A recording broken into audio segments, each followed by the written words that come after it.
வணக்கம் நண்பர்களே, நீங்கள் பார்த்து கொண்டு இருப்பது உங்கள் இலக்கியாசிரியர்கள் ரிவ்யூ. சரி வாங்க வீடியோக்குள்ள போய் என்ன நடக்குதுன்னு சொல்லிட்டு பார்ப்போமா அப்படின்னு சொல்லிட்டு பாத்தீங்கன்னா, பயங்கரமான ட்விஸ்ட், பயங்கரமான அஸ்ட்னு சொல்லிட்டு நிறைய கலக்கலான விஷயம்லாம் நடந்துன்னு இருக்குங்க. இந்த மாதிரி எல்லாம் நடக்குமாடா அப்படின்னு சொல்லிட்டு கேட்டீங்களா, ஆமாங்க இந்த மாதிரி தான் நடந்துன்னு இருக்கு. அது மட்டும் இல்லாம கரெக்டா நம்ம ரேவதி இருக்காங்களா, உணர்ச்சி வசத்தை அவங்களால அடக்க முடியல. ஒரு பக்கம் கௌதம் இருந்த நான் அனாதன்னு சொல்லிட்டு அவர் பாட்டு சொன்னதே சொல்லிருக்காரு. சரி இருந்தாலும் எல்லாரும் ஒரு பக்கம் அவரை சமாதானப்படுத்த, மறுபக்கம் இந்த அஞ்சலி இருக்கால, அவர் வந்து அப்பம் பெருத்து அனாத பையன், உனக்கு இந்த வீட்டுல சொத்து கேக்குதாடா பயிர் வந்து வாய மூடுறியால உன் வாயை கிழிச்சிருண்டி, நீ இந்த வீட்டை விட்டு வெளியே போடி, நீ உனக்கு யாரு இருக்கிறாங்க இந்த வீட்டுல அப்படி இப்படின்னு சொல்லிட்டு பேச, உடனே அவ பாட்டுக்கு பேசினே இருக்க, யாருக்கிடையே அப்ப அம்மா இல்ல, கௌதம்க்கு யார் சொன்னது அப்பா அம்மா இல்லன்னு சொல்லிட்டு அப்பா அம்மா இருக்காங்க அப்படின்னு சொல்லிட்டு ஒரு சவுண்ட விடுறாங்க. ஆடியன்ஸ் எல்லாம் அதிரி போயிட்டாங்கன்னா பாத்துக்கோங்களேன், அப்படி என்னடா நடந்திருக்கும் அப்படின்னு சொல்லிட்டு வாய் மேல கை வச்சு யோசிக்கிற அளவுக்கு நிறைய விஷயங்கள் நடந்து போச்சு. சரி இதெல்லாம் ஒரு பக்கம் காத்து வாக்கில போட்டோன்னு சொல்லிட்டு விட்டாலும், மறுபக்கம் என்ன நடக்குன்னு சொல்லிட்டு பாத்தீங்களா, ஜானகிக்கு ஒரு பக்கம் அள்ளு விட்டுருச்சு, அப்படியே வேற ஒட்டி ஒழுகுது.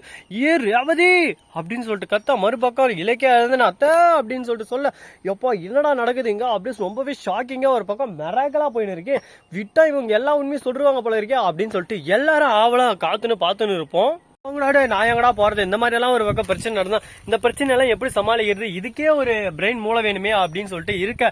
கரெக்டா நம்ம ஜானகி உடனே கை காட்டி, இந்த பாரு ஜானகி தான் உன்னோட அம்மா, அங்க பாரு வெங்கட்ராம் தான் உன்னோட அப்பா, இந்த மாதிரி ஒரு அப்பா அம்மா இருக்கிற போது நீ எப்படி இப்ப அனாதான்னு சொல்லலாம், நீ அனாதை இல்ல, யாரு உன்னை என்ன சொன்னாலும் நீ அனாதை இல்ல அப்படின்னு சொல்லிட்டு சொல்றாங்க.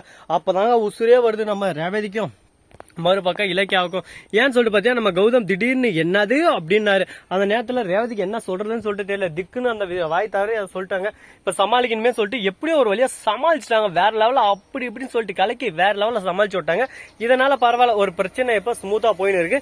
சரி இப்படியெல்லாம் ஒரு பக்கம் போயின்னு இருக்கு. அதே சமயத்துல ரொட்டைனா வேற வேற வேற வேற வேற பிரச்சனை வந்துகிட்டே இருக்குங்க. இதெல்லாம் எப்படி சமாளிக்க போறாங்க, என்ன பண்ண போறாங்க, ஏது பண்ண போறாங்கன்னு சொல்லிட்டு தெரியாம ஒரு பக்கம் இடுக்கிடும் விஷயமா போயின்னு இருக்கு. சரி இப்படியெல்லாம் ஒரு பக்கம் நடந்திருந்தாலும் மறுபக்கம் என்ன நடக்குதுன்னு பாத்தீங்களா, கரெக்டா நம்ம தாட்சாயணி இருக்காரு, அவர் வந்து மாசு மரணம் டப்பு தரணும் அப்படின்னு சொல்லிட்டு வந்துன்னு இருக்காங்க. இவ எதுக்குடா வரா, இவ தான் வாயில வசம் வச்சு தேக்க என்னத்துக்கு வரான்னு சொல்லிட்டு தெரியலையே அப்படின்னு சொல்லிட்டு நாம ஒரு பக்கம் முழிக்க வந்து என்ன பண்றான்னு சொல்லிட்டு பாத்தீங்கன்னா, கரெக்டா டே நீ அனாததான்னு சொல்லிட்டு எல்லாரும் சொல்லுவாங்க, ஆனா நீ அனாதை இல்லடா, உன்னோட அம்மா இருக்காடா, உனக்கு அப்பனும் இருக்காண்டா, யாரு தெரியுமாடா அப்படின்னு சொல்லிட்டு கேட்க, உடனே என்ன பைத்திய மாட்டோம் உன் இஷ்டத்துக்கு வளர்ன்னு இருக்கா அப்படின்னு சொல்லிட்டு நம்ம அஞ்சலி கேட்க, உடனே பாக்கணுமே அஞ்சலி இருந்து சொல்லு பாக்கலாம் அதையும் அப்படின்னு சொல்லிட்டு வேணுமே வீராப்பா கேட்க, உடனே பாக்கணுமே இந்த ரேவதி இருக்கல, ரேவதி இவதான் உன்னோட அம்மா, இதே உனக்கு ஒரு பக்கம் ஷாக்கா இருக்கும், இருந்தாலும் இதுக்கு மேல உங்க அப்பா யாருன்னு சொல்றான், அது இன்னும் ஷாக்கா இருக்கும் பாக்குறியா அப்படின்னு நீ கேட்ட உடனே உனக்கு ஹார்ட் அட்டாக் வந்துடும், போய் இவனுக்கெல்லாமா புள்ளியா பிறந்தேன் அப்படின்னு சொல்லிட்டு நீயே கவலைப்படுவிடா அப்படின்னு சொல்லிட்டு சொல்றாங்க. அப்படி யாரும் இருக்கும் அப்படின்னு சொல்லிட்டு நானும் மூளையை கசை கீசி வேலை செஞ்சாலும் எதுவும் தெரிய வரலைங்க. லாஸ்ட் பார்த்தா தெரியுது, அடங்கப்பா அவனை நம்ம எஸ்எஸ்கே தானா அப்படின்னு சொல்லிட்டு சொல்லிடுறாங்க. உடனே பாக்கணுமே ஐயோ நெஞ்சு வலிங்க ஒரு பக்கம். சோ நண்பர்களே, இந்த வீடியோ பிடிச்சிருந்தா லைக் பண்ணுங்க, கமெண்ட் பண்ணுங்க, ஷேர் பண்ணுங்க, டிண்டிங் பெல்லை தட்டி விட்டு போங்க, அப்பதான் நான் போற அடுத்த வீடியோ உடனுக்குடன் வரும். மிக்க நன்றி, தேங்க்ஸ் ஃபார் வாட்சிங், டாடா, see you, நன்றி வணக்கம், நன்றி வணக்கம், டாடா.